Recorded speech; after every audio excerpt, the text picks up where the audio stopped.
৬৮তম জাতীয় স্কুল গেমসের অধীন অনূর্ধ্ব ১৭ বালিকাদের জুডো প্রতিযোগিতা আগামী ১২ থেকে ১৫ ডিসেম্বর অনুষ্ঠিত হতে চলেছে রাজধানীর এনএসআরসিসি কমপ্লেক্সে। আগামীকাল দুপুর ১টায় এই প্রতিযোগিতার উদ্বোধন করবেন মুখ্যমন্ত্রী অধ্যাপক ডাক্তার মানিক সাহা।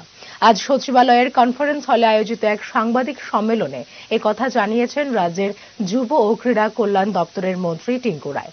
তিনি বলেন, এই প্রতিযোগিতায় সারা দেশের ২৭টি রাজ্য এবং ৪টি অন্যান্য সংস্থা মিলিয়ে মোট ৩১টি দল অংশগ্রহণ করতে চলেছে।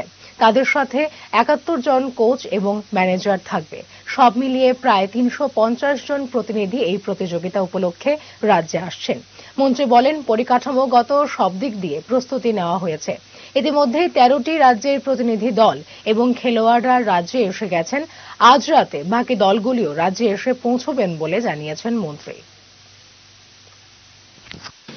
আপনারা শুনেছেন ইতিমধ্যে আমাদের রাজ্যে 68 national schools game judo under 17 মেয়েদের অনুষ্ঠান হবে। তো সেই জুডোতে যে অনুষ্ঠানটা হবে সেটা আগামীকালকে অর্থাৎ ১২ তারিখ ১টার সময় মাননীয় মুখ্যমন্ত্রীর হাত ধরে সেটার অনুষ্ঠান শুরু হবে।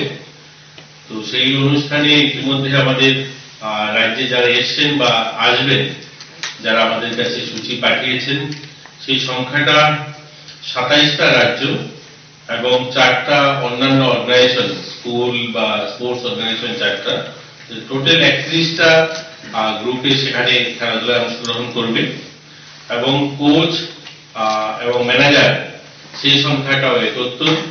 তো টোটাল যদি আমরা দেখি প্রায় ৩৫০ কাছাকাছি প্রতিনিধি আসবে এবং আমাদের সেই টুর্নামেন্ট হবে।